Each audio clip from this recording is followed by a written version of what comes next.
Hi, everyone. Welcome to this bonus episode of Shelf Space with Kino Lorber, where we dedicate the whole episode to answering your audience questions. We received so many great questions for the April May episodes, but we weren't able to get to a lot of them during the episode recordings, so we decided to do a bonus episode. Since you took the time to submit your thoughtful questions, we want to make sure that you're heard. So if you would like to submit a question for a future episode, be sure to sign up for our newsletter to get on our email list, and be sure to subscribe to our Kino Lorber YouTube channel. So without further ado, let's jump into some questions with Frank. Hi, Frank. How are you? Hey Alicia, how are you? So this first question is from Andy. He's asking, I have recently been collecting Kino Lorber Blu-rays because of how natural your transfers are for older films. Recent purchases are a bunch of Canon films like American Ninja and Enter the Ninja. My question is, when curating films to transfer, what is the process of selection? Because a lot of other labels would overlook these cult films or not show the same level of respect Kino Lorber has, which means a lot to this child of the 80s. Well, when we have the opportunity when we feel the film is gonna have an easier time recording all the costs, we would love to do new transfers. Um, I think we're pretty sure that going ahead, all our scans are gonna be 4K. We're not gonna. I don't think we're gonna do any more 2K scans of the IP because there's been a whole situation with this movie Beethoven where we actually did a 2K scan of the IP. It was the same IP that was used before on the Universal. So a lot of people claim that it's the same transfer, but it's not. It's just there's some improvements made, some stuff was fixed, but overall, it doesn't look that much different than the previous master. So we're hoping to not just acquire films, but also sometimes give them new transfers. And the good news is they're going ahead. We're going to do most of the stuff on 4K. Um, and as far as releasing everything, we're going to still try to release a lot of stuff just on Blu-ray, some stuff on both formats. So when we select things, these are all films that we want. In a perfect world, every film will get equal, amount of attention. But unfortunately, um, you know, something like a cool canon film with Charles Bronson is not the same as doing a transfer or something like Silence of the Lambs or somebody. So Got it. Rob Thomas is asking, I recently saw a post where someone proposed organizing his physical media collection as a 6 degrees of Kevin Bacon, where all the Kevin Bacon movies would be in the center and the rest of the movies arrayed around the core, depending on how many degrees they were away from him. So my question is, what is the craziest idea for organizing your collection that you might actually consider? well, I when I used to have a much larger collection, and I used to have a bigger apartment and stuff like that, and lived in Queens. Now I live in Manhattan, so I have very limited space. I actually used to do them by my favorite directors, favorite actors, and so it was very tough when you went to something like it was kind of crazy that when he did a Clint Eastwood section, you wouldn't have the Leone films in there. But Leone only directed 6 movies, so I wanted to put those under his films. In some cases, I took copies of the film, so I would cheat, but it's twice on the shelf. But my sections were always based on my favorite actors and my favorite directors, and then I would just do genre decades, you know, for the last part of the shelves. Um, horror section and an action section and a comedy section and a drama section and art house, classics and stuff like that. But so that's what I used to do. Well, even when I ran Kim's Video, you know, customers sometimes complained because they couldn't find films off the shelves because we used to put them on their other directors and other actors. But sometimes we didn't put it under the star of the film and put it under a good supporting actor that just, was what we thought was probably a better uh, actor. So it was a little tough to tell. But I remember it was before when I took over, it was even worse before me. Before me, they had actually an art director section, an editor section, a cinematographer section. So if you were looking for David Lean movies, they were all under this art director, John Book, because the guy that ran Kim's Video before me, he didn't like David Lean. So So it's for like the true heads who like really know. But what about something crazy, like a crazy idea, like organizing everything by color, or you know what I mean, just to have it like a very visual. the sleeves and stuff Oh, like I that. guess they would all be the same if it was Kino Well, Lorber. ours is all black, so Yeah. that's better. Or I think something fun that I might consider is by mood, or like if they're truly emotional support movies, like what is the emotion that I need to support right now? Like, do I need to feel confident right now? Do I need to be, am I going through heartbreak? That's something that could be a fun way to organize. Yeah, I don't. I kind of do that with music sometimes when when I work out or go outside for a walk and stuff like that. I always try to put like stuff that just is motivating and fast and a lot of hip hop.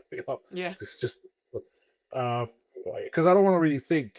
Like when I'm working out, stuff like that, or when I don't want to think about stuff. I want to think about like you said, relationships and all that kind of thing. So, um, but I think there's you can do it whichever way you want. I mean, people do them by decades. They do by Hmm. decades. I know there's some people that do it by awards and stuff like that. It's just whatever you want, or you can say it's up to you. It's your collection.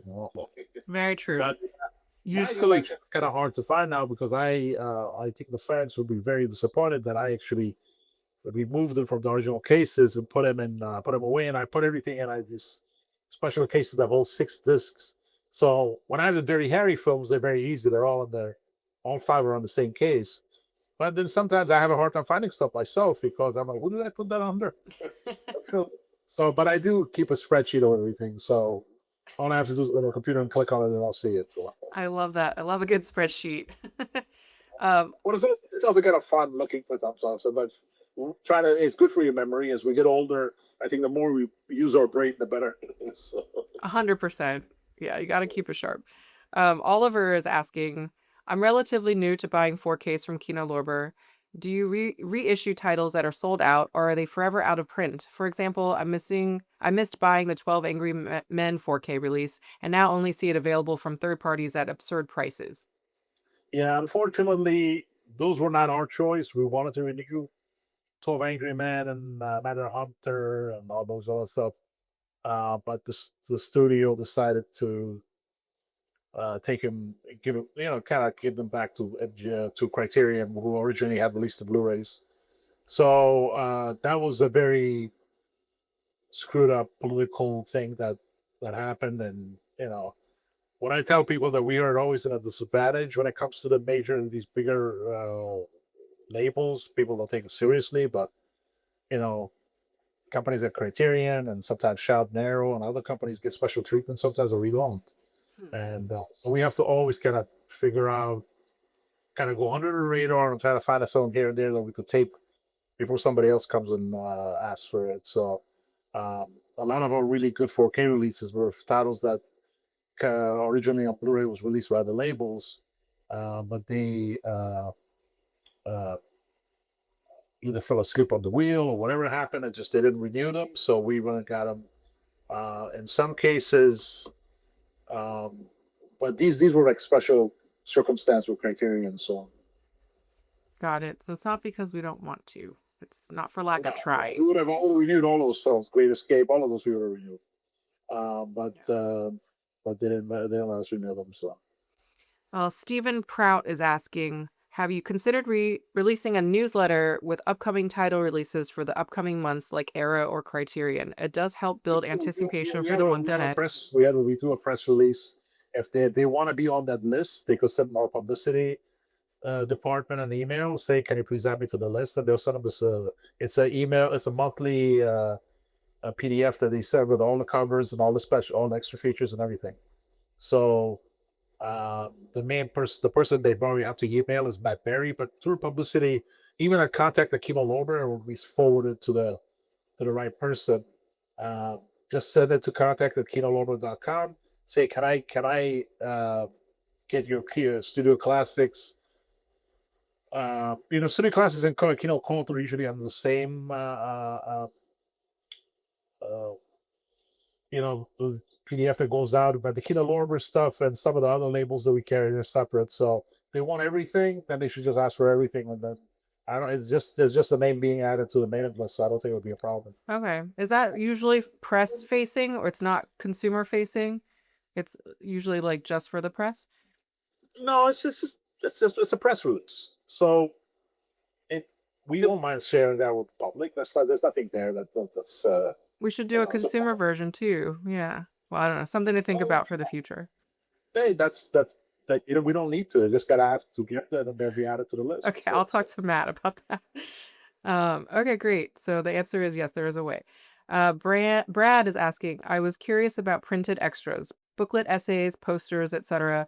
How do you decide when a film or a collection of films warrants supplemental printed materials? Are they more expensive to produce than audiovisual extras like interviews, video essays? No, they're not more expensive to produce, but they just you have to print a large amount for you to get a reasonable price. If you printed 1,000, it will cost as much as 10,000. So pretty much. Uh, so we just don't want to get stuck with a lot of paper. It's just not good for the environment, all this stuff. So we got to be careful on which ones we do it. And technically, me being the person that made the choice, it's not. I've done it for some films. I've done it for certain things like you know box sets and TV shows and stuff like that. But um, I just don't. I just think it's an extra expense, and also kind of complicates things because you create a bomb, and then if you have to remove that, and then it's listed on everywhere as having a booklet, and then now the next run is not going to include the booklet, so we have to reprint the covers or anything. So many mistakes will be made, and then the customer will come back and say, "Hey, on the website it says there was a booklet, man. When I got it, there was no booklet, so there was because it was a mistake, so they removed that mention on the website." So for those reasons, a lot of the complications, such like since we release so many movies, um, we just try to do less and less booklets. So. Got it. That makes sense. Dan Markle asks, why does the physical media industry release their new titles on Tuesday and not other days of the week? It's been set up that way, I don't know. I forgot what day CDs came out. I think CDs came out on Fridays. I'm not sure, something like that. I don't even But remember. it's all you know, books come out on a certain day of the week. CDs.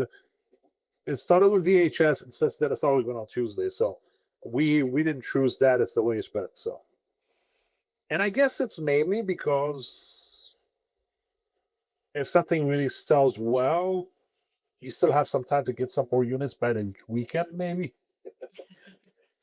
If you're a store, like in the old days, if you were a store and you sold out right away, you were like, okay, I gotta get more for the weekend. So I don't know. That's probably it. That's what he's. I'm There not really must have sure. been, It was done, but it was done when I was a little kid, so I don't know.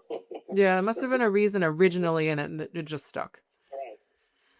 Josh Tomlinson asks, do you have a public list of commentaries by the film historians? Some are so fascinating that I buy movies based on their commentary. David Del Valle, for example.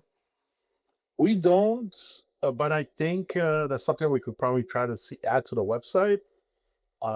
Like we have actor lists, we could probably also put historian lists. That's a When good you click idea. on Edith Wells' name, all of his commentaries pop up. If you click on so I always enjoyed Lovell's commentary.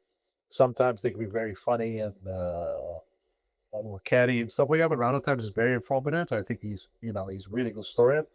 We have some other people that we work with that I really enjoy. So I can understand that. I can understand if you want to listen to more David DeVell commentaries, we should probably look into doing something like that. We've always also looked into. I was thinking about at one point setting up a link for composers and setting a link for cinematographers and writers because we only have director and actor right now, and it'd be kind of cool to like say, hey, a lot of people don't know like John Sayles wrote Breaking Ed, directed by Bill Forsythe and written by John Sayles. So those are the kind of things you can find, and then there's a whole batch of films that Billy Wilder wrote and didn't direct, Right. because so those are also we carry a lot of those, so those will be all over Billy Wilder. So. I think that'd be a really cool idea. Yeah. I know we have a lot on our list in terms of much segment. I've mentioned to them dozens of times, and it's easy. We'll do it, but it's nothing gonna happen. So We'll add it to the wish list. Miguel Carrillo is asking, have you ever experienced a difficult producer, director, or license holder that resulted in the cancellation of that physical media release? You don't have to reveal names for obvious reasons, but just wondering how often does that occur? Oh yeah, that's happened. That's happened enough times. And usually it's independent. The studios, we've had situations with the studios where I got named the studio, but a long time ago, uh, they came in and we made an offer for a very large amount and a big batch of films, and they removed five of the best films out of the package. I say, well, we're going to take this to another label. And I said, well, you could go ahead and do that. I said, but you could take the whole order, the whole acquisition list back. We're not going to pick up any. If you guys are going to remove those films from the package, you could take the rest of the package too. So it was a situation where we took a stand and the studio kind of backed down and said, all right, how Oh, about we give you nice. three of them and two of them we take back? Then I said, okay, we could do that.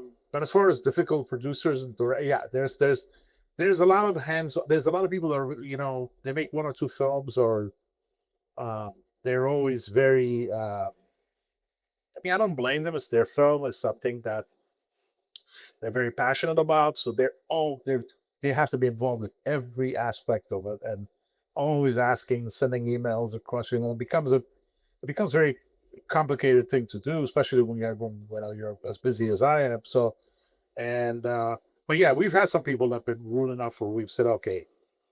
I mean, years ago, my old boss, who God bless his soul, passed away. This is a man that has never lost his temper. I will walk into his room angry, and he'll be like,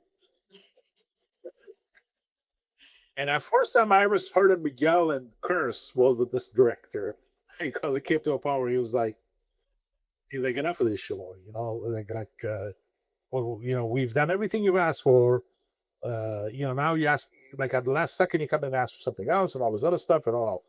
And then we also had a situation where somebody said, well, I don't believe your reports. I think you've sold a lot more of this. Wow. It was a documentary that we had released. And it's number one on Showtime. I was like, yeah, that's why nobody's buying it, because it's on Yeah. Showtime. Yeah. It kind of For free. cannibalizes. Yeah. For free. So I said, so it doesn't really matter if it's number one on Showtime. I said, not everything is made for home video, or not everything has shelf life. So, Interesting. Yeah. That's divas, man. and then you have shelf space, but you can't buy everything. Corey Walker is asking, what is the best-selling title in the history of Kino Lorber releases, financially and number of units shipped? I guess What not was that that question? Showtime movie you were What just was the talking. question? What was the question? Is what is the best-selling title in the history of Kino Lorber releases, financially and number of units shipped? I would have a hard. I would say Metropolis, The Good, Bad, and the Ugly.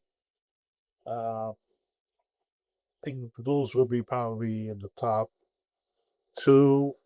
And if I had to go, some other Nosferatu probably is in there. And yeah, so I would say those. If I had to think of, I think as far as a non-studio thing that we've had since the Kino's been around, it would be Metropolis. And then I would say, when it comes to our studio pack deals, The Good Man and the Ugly has been the most successful and the biggest film we've had. So When people think of those films, when they think of them, in physical format, do they automatically think Kino Lorber? Like those are very much associated with Metropolis, probably yes. I don't Metropolis. think Good Man and the Ugly was out from MGM for decades on VHS, Laserdisc, DVD. Um, and then it's also released by other labels in other territories. So no, I don't think so. Uh, but yeah, it's done. Every version we release is done incredible for us. So Nice. Um, those are all great films. Dave Weaver asks, has Kino looked into licensing from Cinedime specifically for the Films Around the World library they now own? that would I would probably have a say at that a little bit, where I would give them my thoughts and say if this is going to sell or not. But those are probably going to be handled by other departments. So I wouldn't know. It would have to be there's other buyers, other people that acquire stuff that could probably answer that better. But from my understanding is I don't think they're licensing them. So from what I know, so. Let's see. Gary Prang is asking, when you request a title from one of the major studios and are told that there is a clearance issue, say missing legal documentation, does the studio strive to solve the clearance issue so that a release can happen in the future, or do they give up on the title? I imagine that it depends on the issue and the studio, but what is your experience with clearance issues in general? Well, clearance issues, there's so many different. The biggest one usually is music. That's the one that usually, but those are if you sometimes the label that acquires it could get involved, like we have in the past. I didn't even acknowledge. Uh, we cleared the Neil Diamond song for WUSA, uh, which was a mistake, but however, it was a very bad selling title. But anyway, yeah. So sometimes that's what happens. I mean, this whole thing with Paramount, a lot of their films had it, but like Little Darlings have not been available for a long, long time. Looking for Mr. Goodborough was available for a long, long time, and now they've been. But then there's other when they have to deal sometimes with the estate of a writer or uh, that becomes very complicated. So there's like some really good films not available because somebody's blocking it. Sometimes there's also some pretty interesting movies that are not available because the filmmaker himself, the director, doesn't want it to be released. So they have enough pull where they could just go to that studio and say, "I don't want this to be released," and they won't release it. So many different reasons, different kinds of clearance issues. We've cleared some stuff, but we've also told them, "Can you look into this further? We're really interested." See, if you're offering a very small FG, they're not gonna spend hours and hours of the legal department looking at the stuff. But if somebody makes a really good offer for a film, they're like, okay, we should look into this because we can make a few bucks from this. And then so it depends. Like the smaller 1930s films, we could push and push and push what were made. It's not worth their time. So Right. Paul Melton asks, while I have a small Blu-ray 4K collection, I also take advantage of budget pricing on multiple streaming platforms for titles that I don't think of as collectible. That said, I value high picture quality in my small screening room. Has Kino Lorber considered a download model similar to Kaleidoscope that might have a lower unit price point without sacrificing picture and audio quality for films that I want but don't necessarily want to build more shelves for? well, the films we have the rights for, they're available on Amazon or iTunes. If we have those rights, we don't have electronic rights for most of the studio films. Those are with the studio. Unfortunately, a lot of our nice newer masters are not the ones that are being offered because they had been selling older versions for a long time, and I think it costs a lot of money to remove something and upload again and then have it all QC it again, all that stuff. So that's what. But I mean, as far as the major studios are concerned, no, we don't have that. I mean, I guess we could pay a little bit extra to include that download option on the disc as a limited thing, like the studios themselves do. But no, I don't think we would do that. So These are all interesting questions, though. Jackson Ulmer asks, if there's a release you're looking forward to and there are multiple releases of it, how do you figure out which one to purchase? For some directors I go completionism for bonus features, but what's your philosophy on picking which release? What criteria are you using? I don't think I understood the question. What was He's asking, like, if there's a release that you want, if there's a movie you want, but there's multiple releases of it, how do you figure out which one to purchase? Like, if he really likes the director, he'll get all of them. But what do you use a criteria? What criteria do you use? Yeah, well, usually the ones that the labels have released are the best versions. Most of them had new transfers, and but in some cases, the studio version is probably that came out maybe later with a new transfer. Uh, it could also be. So it all depends on the film. Right now, if you got, let's say, Clockwork Orange. Clockwork Orange, you're going to buy the latest about the water what's dead, but you also got to read reviews because sometimes just because there's a newer version doesn't mean it's better than the previous version. Sometimes they do Right. they touch things, but sometimes in this case Kubrick's been passed away a long time ago, but certain directors come in at the last minute and they want to change things. So sometimes the later one is not the best one. So do your research. But Even if a film has been available from the studio themselves and later on has been acquired by the likes of Kino Lorber or Arrow or Shout or Criterion, those are probably going to be the best versions of the film. Those are the ones that are probably going to have the most amount of extras, but also they're going to be a little bit more expensive. So a good resource actually for the research is Mondo Digital by our friend Nathaniel Thompson, who was here a yeah, few episodes great. ago. Yeah, so you can do your research with them. Thompson's website. So Say you could again? go. I said the great Nathaniel Thompson. So That's right. Check out Mondo Digital. Um, so we do have questions about a couple. I saw. website is also it's called DVD Compare, where you can type in the movie and it shows all the versions that have been released. And a lot of times you see a lot of Germany's logo with extras of the one.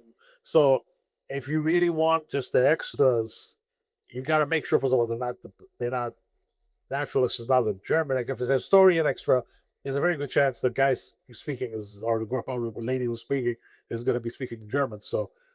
But if it's an interview with an actor, it's going to probably include German subtitles. Uh, when a lot of times that's the funny thing is there's some movies like the best version is out in Europe. It's not available in America. So. That's a good point, also. So we did have some reoccurring questions about a couple titles. I know we usually try to not, focus on specific titles like when's this coming out or are you going to do this? But a lot of people were asking about the Pink Panther box set. So when are you releasing the Pink Panther box set? The Pink Panther box set, we still have some options. So there's one option that we take the 10 discs, you should DVD, the 4K and Blu-ray, and package them in a big box set with a new book, with a booklet that William Maynard and Jason Seymours have written. They're Peter Sellers historians. Um, we're working on that right now. We're working on the booklet because we want to make sure everything's done the right way. Um,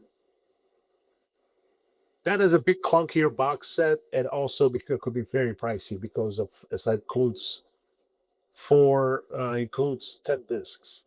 The other option is to put out the five 4K discs only, and a smaller case, nicer case, where it doesn't take as much space, and uh, we'll sell it for a much smaller amount. It's only 5 discs, even though it's going to include the five 4K discs.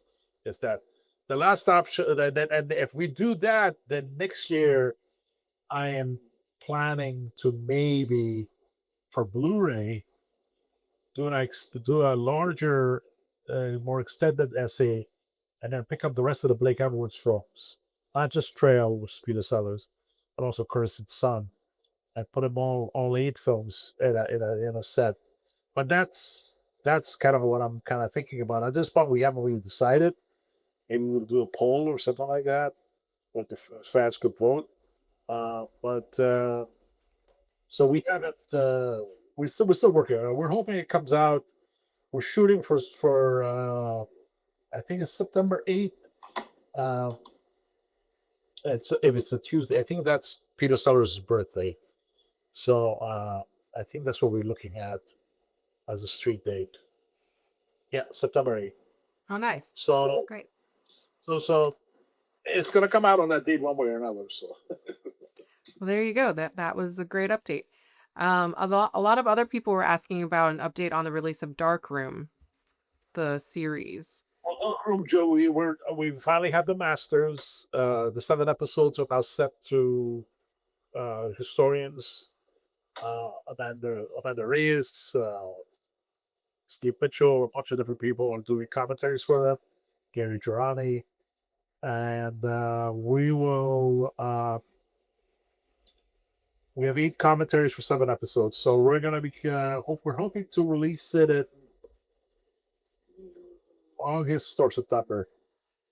Cool. Jerry is asking, when is the new Alex Cox movie coming out? Well, we're gonna He's do the referring to Dead theatrical with Souls. that. It's gonna play theaters, and then eventually it's gonna come out on the Kino Lorber brand. You know, because of a new film. It's not a Studio Classics. Hopefully we'll get him to do an audio commentary, which I know he would, Yeah. and then we'll include that. And you know, he's also going to be doing commentaries for us for a couple other films. So, uh, but yeah, so hopefully after the theatrical run, my guess is it's probably going to be September, October, maybe November. So The fall is looking really great right now. And also you can check out the Alex Cox episode of Shelf Space on YouTube if you're interested. Okay, we have a few more questions. Benjamin Kolsch, I'm sorry if I'm mispronouncing that, asks, do you think any of the disaster films of the 70s will be on 4K? I already own Earthquake and I love it for the sound, but what about Poseidon Adventure and the Towering Inferno? well, we put out the airport films, and we're going to be doing a roller coaster. I've been thinking about Hindenburg. Uh, the Poseidon Adventure and Tower of Inferno are with I think one time one out those all I think with Fox. So Disney is locked up in the Disney vault. So they may do because they're major films, they may do them on an anniversary thing, 68th, 70th, I don't know what the so I think they already missed the one. I think those were missed. They had an opportunity to release them a couple of years ago.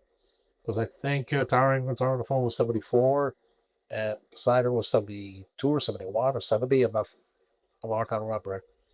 Uh, so yeah, so we would love to release those. We would love to release a lot of things from the Fox Library, but unfortunately, right now, that's not possible.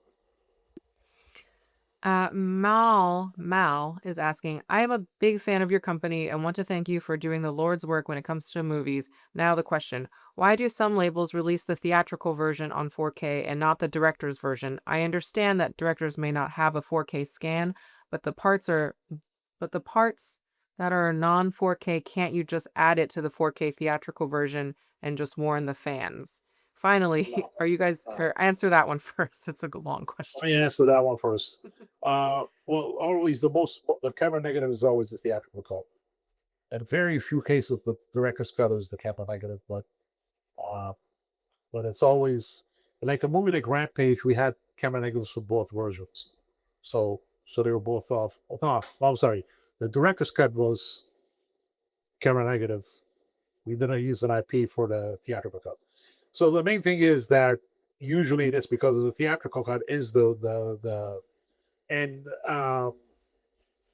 the to do operas of 4K on uh, on the deleted scenes and reinsert them into the film. It's on the Blu-ray. It's not that big of a deal. Hey, I watched the theatrical. I'm gonna pop in and watch the Blu-ray. It's a little bit lesser quality, picture quality, but you're gonna see the movie. It's not like we're giving it to you on VHS quality with with pixels and all that. We're giving you a nice Blu-ray version of it. So, uh, in a perfect world, always we would love to release a longer cut on 4K, but so they're not always available. So. Got it.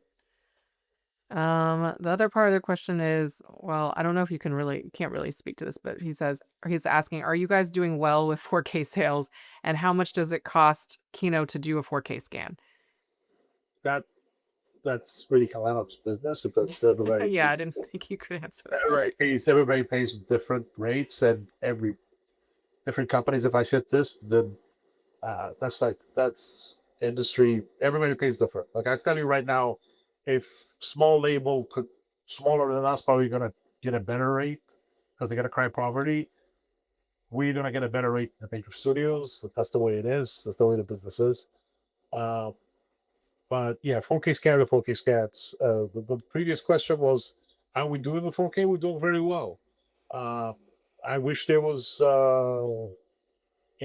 So a lot of the no-brainers got released early by us, and now we're taking chances on the format. We're putting out things that I wouldn't have released for 3, 4 years ago. The Ninja films are not as great as I hoped because the Blu-rays were great sellers. So that kind of makes me think twice about doing more of those types of films. Uh, but another thing that I could also do is that kind of looking into doing is this kind of like uses that we may do because I think we could get a little bit better rates on the transfers of if we just did SDR and not HDR Dolby Vision. Uh, that if we saving somebody on the transfers and hopefully a little bit on the authoring and coding, it may gives us an opportunity to release more of those type of things. And a lot of times probably in box sets.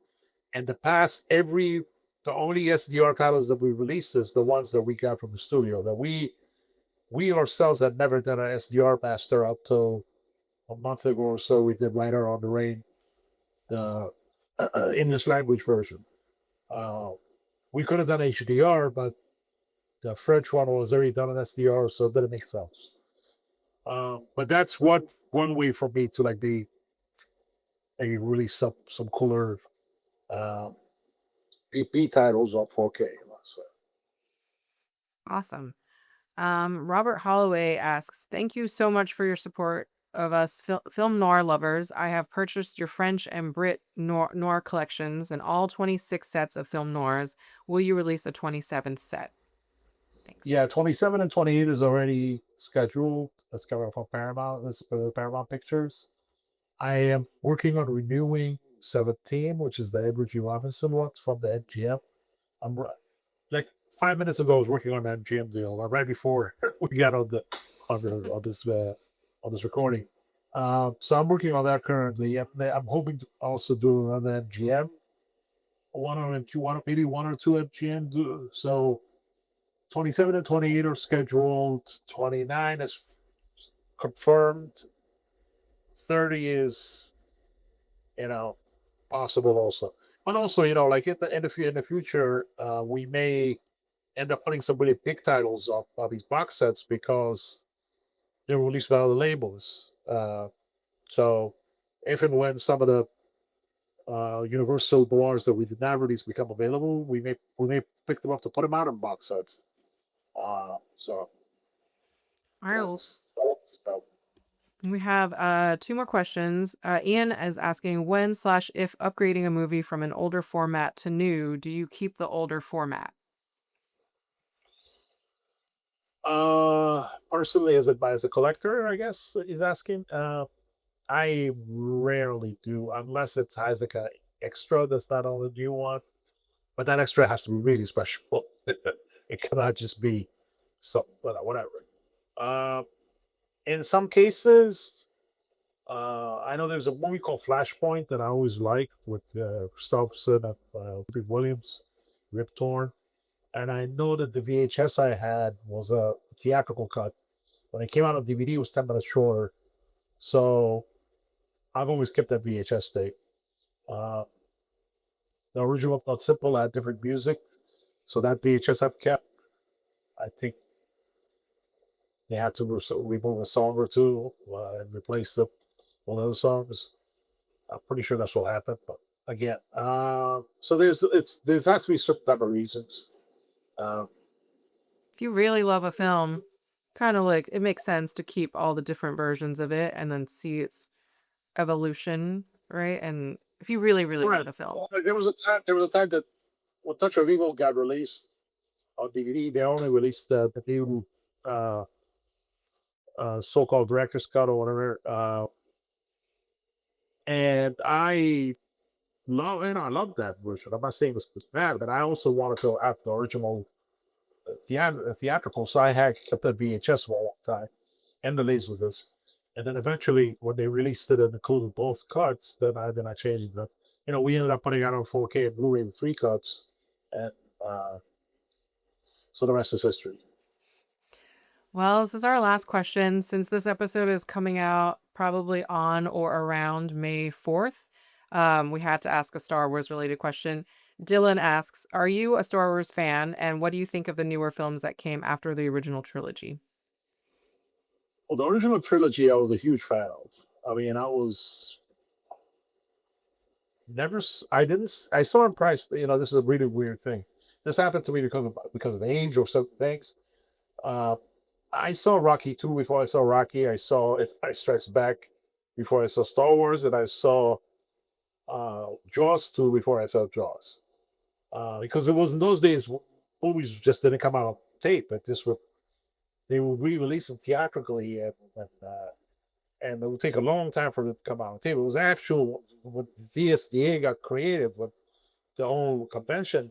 He would announce, "We're releasing ET," and it was like a big news. Understanding. So so I loved the original trilogy. Empire Strikes Back is like masterpiece. I think Star Wars is close to it. Return of the Jedi has issues as to the Ewoks, all that crap is kind of annoying, but it's still really well done and it has a lot of great stuff in it. I personally despised the three that came out, Phantom Menace. But the funny thing is, I have kids, people are working out of the office that are like 20 years, 15, 20 years younger. I mean, they love those. They hate these new ones that came out. I personally think these new ones are much better made films. That they're a lot, they may not be as good as the original three. They're still very good. I would rather watch the versions that Disney put out, the last three or four, Rogue One and Solo and all of that, and of course the continuation of the Star Wars story, the new trilogy. Mandalorian. In the original episode one, two, three, to me, he has a great fight scene with Yoda and Christopher Lee. It's so who gives a shit? It's the last 2 seconds. The whole death scene of uh, uh when Obi-Wan not doesn't kill, but pretty much almost kills Anakin. That's bullshit. He's Anakin is like, it's just none of it makes sense. It's really poorly made. Only thing I like about the Phantom Menace, Darth Maul, but also that fight scene barely lasts and it ends really quickly. So he wasn't used enough in the film. George R. Binks is like horrible. The score, John Williams' score, the new score he did for Phantom Menace was amazing. So Well, I hate the episode one, two, three. every generation has their favorites, I guess. Well, thank you for answering questions. Do you have any other announcements or anything else you want to talk about before we wrap up? Yeah, we I could just announce something. We picked up a lot of titles, and we have some new, really good uh, uh, Paramount titles. We're gonna release Urban Cowboy, John Travolta, 1980. Is it 82, 80? Somewhere else. One I get up my shirt. This is but I always get the early 80s, always screw me up. So, uh, and also we set up on this, but anyway, Urban Cowboy, we're gonna put that out on 4K. It's going to be coming out hopefully this year. Uh, we're gonna reach out. We're gonna try to get Deborah Winger, Scott Glenn, and John Travolta, but both of those the male actors, both of them have turned us down multiple times. So it's almost like a waste of time. And or Deborah Winger may want to do it. But I know she had a very good experience making the movie, so maybe she wants to talk about it. Because I saw an interview with her one time where she said her experience of making Officer General was horrible. Well, the director and supposedly Gear was really they were kind of awful to her, and but Travolta and Bridges were like great. They were. So she said her experience of making Urban Cowboy was one of the best. That Officer General was one of the worst. So. Well, so you never know. Yeah, maybe she'll do it. Cool. Anything else before we wrap? No, I mean besides that we currently Right now, I'm kind of figuring out the whole MGM renewals and picking up some new titles. I am kind of leaning towards doing some kind of cool box sets, little 3, 4 film sets. Of one of them is going to include hopefully some films that is not out before on Blu-ray. They're gonna come out together, uh, and then there's also potential. Uh, like I said, if if the studio agrees, and I could do SDR, I may be able to do some nice little 4K box sets, uh, like the one we're going to be doing. Oh, we are going to do Italo Crime, which is the Italian crime collection. The Blu-rays are going to come out as standalone Blu-rays on 4K. We're going to have a 3 disc set. It's going to have disc one is going to be The Counselor. Disc two is going to be Weapons of Blazing Magnum and Weapons of Death. Blazing Magnum is also known as Shadows of Inanna. And this three is going to be a Blu-ray of just extras that were done by Studio Canal and some trailers and maybe the cut of Straight Shadows in an Empty Room. Like actually, the original title was Straight Shadows in the Shadows in it. So that maybe if it's really different from Blazing Banner, which I don't think it is, we're gonna include it. If it's pretty much the same, we're just gonna include the opening credits for that. The Counselor Master has the English credits. The Weapons of Death has the Italian credits. So we do have the English credits, so we're gonna include that as an extra. And also we have English audio for all 3 forms, which is great. We're gonna have Italian and English audio. So that little box set will come out on the the Italian crime with those 3 forms. And hopefully maybe in the future we could do more of those because I would love to do some more Italian crime films. So Awesome. Well, thank you so much, Frank. Thanks for today. And thank you, everybody, for submitting your questions. We hope that you enjoyed this bonus episode. And yeah, continue sending us more questions for future episodes and look out for the next episode of Shelf Space dropping very soon. So thanks, everybody. thank you.